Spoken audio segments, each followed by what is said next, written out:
Hey everyone, welcome back to Talk Time with Jay Allen Photography, Episode 3, Photography Resolutions Goals. That's kind of what we're going to be talking about today. So thank you so much for coming back and listening to the podcast. I really do appreciate it. If you missed the first two episodes, they're basically like an introduction into who I am, kind of my journey as a photography from start to where I currently am, and what kind of opened my eyes to learning photography. And so if you haven't listened to those, feel free to go check those out. If you don't want to, hey, no skin off my nose. Don't worry about it. If you followed me on YouTube for the last year, if you've listened to these podcasts, if you kind of follow me on Instagram, I hope that you see that I am super passionate about what I do, super passionate about being a portrait photographer. I absolutely love it. I can't think of a better creative outlet for me than what I get to do, and I just absolutely love it so much. I can't even imagine who I would really be without photography and, without getting to go shoot, when I get to go shoot. And it just like thinking about, not having this creative outlet is just nuts to me. It's just like, it almost stresses me out. It's kind of weird. I don't even know why I'm thinking about it, but it just is definitely different. So I'm just super blessed to be able to get to do what I do. And just again, thank you for following me on this journey. I tell a lot of people that I would shoot for free if I could. And I do truly believe that. I absolutely love it. I hate putting the camera down. I enjoy getting to give that gift of photography to people. And, I don't know if that's you. I don't know if you do that. If you do photography, or if you look at photography the way that I look at it. Not everybody does, but I absolutely love it. I love getting to shoot. The problem is if you're a photographer or into photography, you realize that you can't do it for free. You have to be able to, if you want to get any better, get better equipment, get better lenses, better lighting, better cameras, and that costs money. And so if you're not bringing that in, either you need to be very wealthy so that you can just buy whatever camera stuff you want, or you need to be making money on it. So maybe it's a photography hobby that you have, maybe it's a business that you have, but either way, I'm super passionate about it. I love it, and I hope that you do too. But that's not really what I want to talk about today. What I want to talk about today is, hey, look, we're in the third week of January. People have got their resolutions and their goals. I've never really been one to be like, hey, it's the start of the new year, I need a New Year's resolution. I don't do that a lot, but I do kind of look back and see that I've done that a little bit for my photography. What I do realize, though, is that those first couple years, or those years that I was beginning, I never set any goals, and I never set any roadmaps to where I wanted to be as a photographer. And more than likely, that's probably one of the reasons why I failed at it and it didn't work out. So I think resolutions and goals are extremely important. Granted, right now in the third week, you have people already backing out on those resolutions. So don't back out on yours. Make sure you set some resolutions and some goals for where you would kind of like to be in photography at the end of 2024. And really, the main thing is you should be better at the end of this year than you are right now. And so how do you do that? And I'm not going to set any specific goals for you. I'm not setting any specific goals for me. But I just kind of want to give you like three little things that I think a goal should have, to help you along that way. So my daughter is actually getting married this year at the end of the year, and I'm overweight. You can probably tell just looking at the video, but I'm overweight, and I would love to be able to drop some weight. So I need to have some goals in mind of how to do that. One of the things is I've started doing F45. I didn't start that at the beginning of the year as a resolution, but I started it probably in October. And so I've been doing F45. I think I do it like 8 times a month, which isn't enough really to be the whole thing that I do to drop weight. But so something that I'm really trying to do this year, I've really been into cycling, and I've done that for years. And with my photography picking up, the cycling has dropped off. And so I need to get back into it. My goal this year is to try to get 3 to 4 exercises in a week. As I approach 50, 3 to 4 exercises a week is probably a good thing, much better than not doing that. So 2 F45 workouts and maybe 2 cycling rides every week. So that should help. I need to watch calories, I know for sure. I love to eat though, but those are some things that are going to actually help me drop that weight, hopefully by November when she decides or when she gets married. So, but as photographers, what do we got to do, right? Like, where do we want to go? So maybe you're new, maybe you've been doing this in a minute. What do you do to set goals for that year? How are you going to get better? You got to make those goals. You got to make those plans. You got to have a desire of where you want to be as a photographer. And so that's kind of, again, what we're looking at, because it is mid-January right now, and it's a slow time of year for me, but it's getting ready to pick up.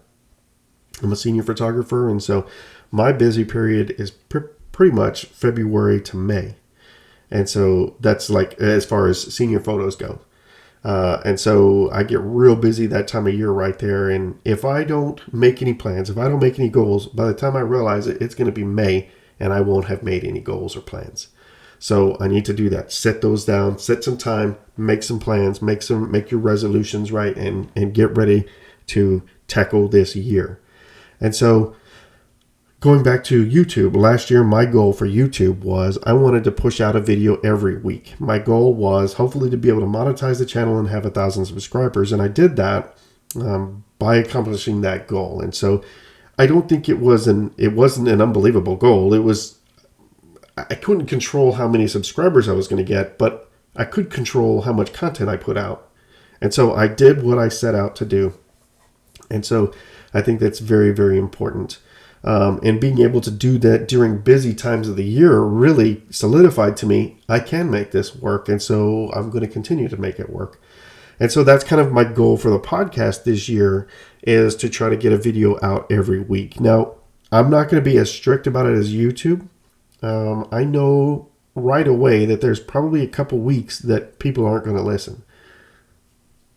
January 1st, Christmas time, Thanksgiving week, people probably aren't going to listen. So there's a couple weeks right there already that I get to have a little bit of a breather, a little bit of a break. And so I know that I don't have to push everything out every week, but my goal is to try to get one a week for the year and just kind of see where it goes. So what about you? Have you thought about your goals? And so one thing that you really need to make sure that these goals are for you. Don't compare yourself to another photographer. Don't look at yourself and be like, hey, I need to be where Jason is.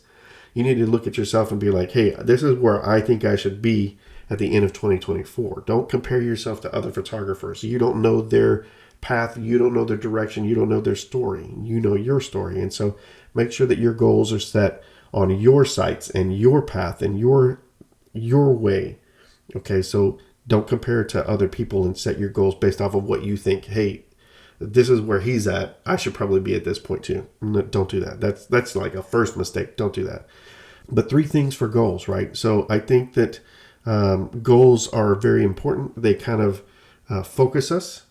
They can shape our future. They shape the path that we're going to go, and they clarify that path for us. So instead of just being like, hey, I just want to be a better photographer. Well, how are you going to be a better photographer? You need to have some ways to do that. And by setting goals, it's going to kind of take that broad and narrow it and then maybe define it. And then you push forward to that. So that's what the goals are for. And you need to do that. But your goals should include 3 things. First, I think your goal needs to inspire you. If you're setting a goal and you don't feel that excited about accomplishing that goal or finishing that goal, what's the purpose of even setting it for?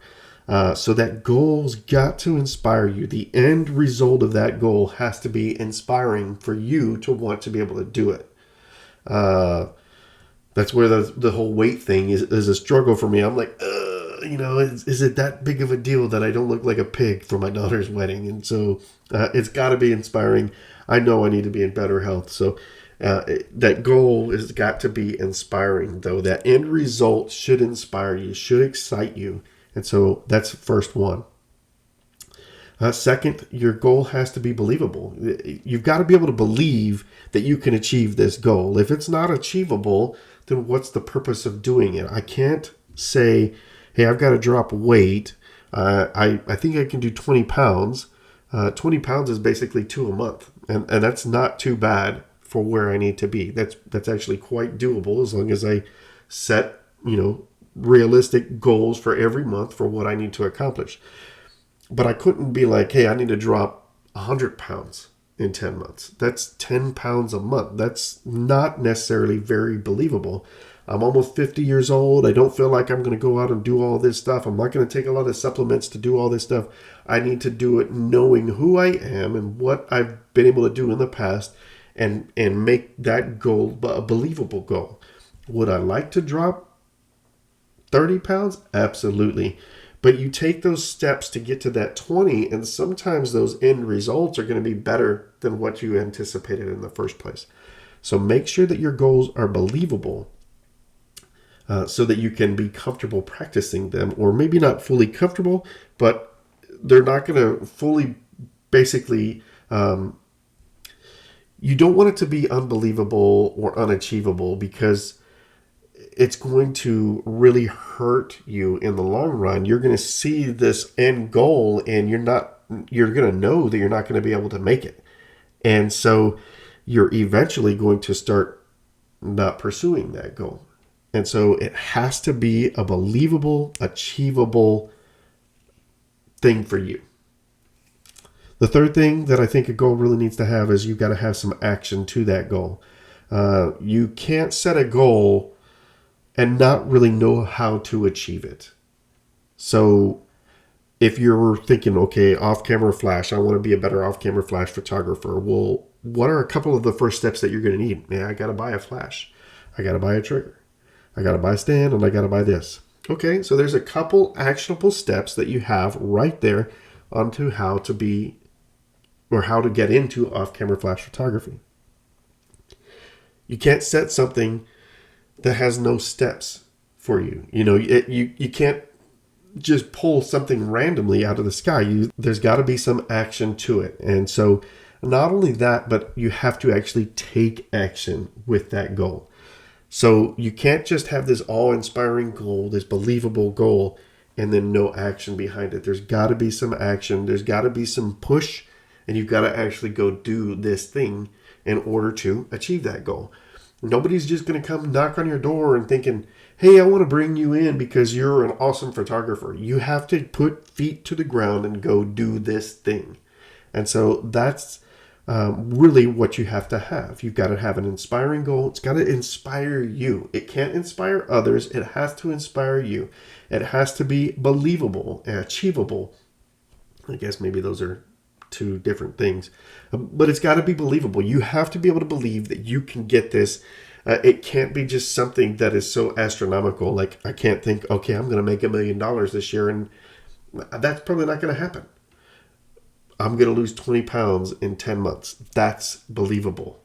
That's doable. And I know things for that action step. I know how to actually make those things happen. So you have to do them. So inspiring, believable action. I know this isn't a very long podcast. They don't always have to be long podcasts. It's not fully centered around photography. It doesn't necessarily have to be. I think goals and resolutions can be for anybody and everybody.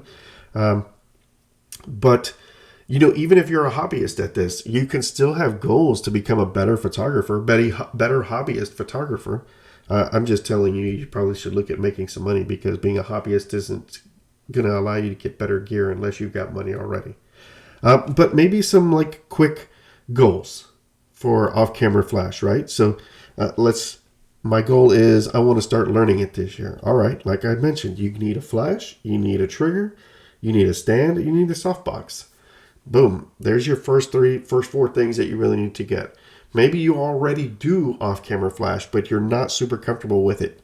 Maybe your goal should be, I want to get to the point where I am super comfortable with it. So what are some steps that I need to take to be able to be at the point next year where I don't want to leave my house for a session without having that flash? Maybe you're super comfortable with your off-camera flash, but you've never introduced other flashes to your workflow. So start bringing in a second flash. Start bringing in a third flash. Start getting comfortable setting up a scene for multiple lighting scenarios and make that your goal. So you can always get better. That was something I did a couple years ago. I was very comfortable with my off-camera lighting, but I was like, how do I want to step up my game? And I would reach out to other photographers because I would see their work, and I really like your work, and I see that you've got that second light. And so just chatting back and forth with them, that's kind of what they had said, was they didn't want to get comfortable with their skill set. They wanted to continue to grow. And so I thought, yeah, that's perfect. So I'm going to start bringing a secondary flash. And now I don't do it all the time now, but I got to the point where I never felt uncomfortable adding a second light if I needed to add a second light. And so sometimes I'll introduce it, sometimes I don't. Still, for the most part, I'm shooting at a golden hour, so I've got my subjects backlit. So I don't fully need that secondary light if I don't need it. But those are just a couple off-camera flash goals that I think, maybe you can take if that's kind of what you're looking for. What I would also say is maybe you're using off-camera flash as a crutch. And that's kind of at a point where I was. I would not go anywhere without it. And so I got to a point where I was uncomfortable going natural light. So what I did was I forced myself a couple sessions, don't even take the flash. And so maybe that's who you are. Maybe you're really comfortable with that off-camera light, but you don't necessarily feel comfortable using natural light. Get out of that crutch and break that, because I think it's important for photographers, to be able to use natural light as well as off-camera light. I much prefer off-camera light because I can fully control everything, but sometimes it's just so much nicer. A lot of times it's just so much nicer to go out and shoot natural and not even have to worry about that flash. It could be very cumbersome. And you probably noticed I'm a little bit stuffed up. I apologize for that. I've been dealing with this sinus cloud for about a month. Looking forward to getting past that. Thanks again for listening. Be sure to write some goals down, make some goals, write some goals down, make them inspiring, make them believable / achievable, and get some action behind it. Doesn't matter if it's business, doesn't matter if it's a hobby. I think those will still pertain to what it is that you're doing. Please leave me some feedback. I would love to hear. I've had some people tell me the audio is, I'm still learning the audio thing. So I'm trying. This is like a growing process. So please leave me some feedback. I want to get better at this. I can't get better without people telling me, hopefully constructively. If you're a butt about it, I probably am not going to listen to you. But if you're professional about it and you leave me a good feedback, good critique, I'll take it to heart. We have a tendency to kind of close down whenever you get that rude or asinine comment, even if it's right. I think the tendency for people is to dismiss it because it's coming from a weird place. So just leave me some good constructive critique, and I would love to listen to it. Give me some topics that you want to hear about. I would love to bring those up. I did have some people tell me that I needed to cut the tracking on the camera for this, so no tracking on the camera for this. Eventually I will get these hosted onto a site where you're not even going to be able to listen to or watch the video, but you can still watch it on YouTube. My plan is to continue to do it video and audio. But if you're watching, it was very annoying watching the camera just jerk back and forth as I moved any little space. So thank you again for that feedback on the audio. I'm working on it. I promise I'm trying to figure that out. But thank you again for listening. Until next time, keep shooting.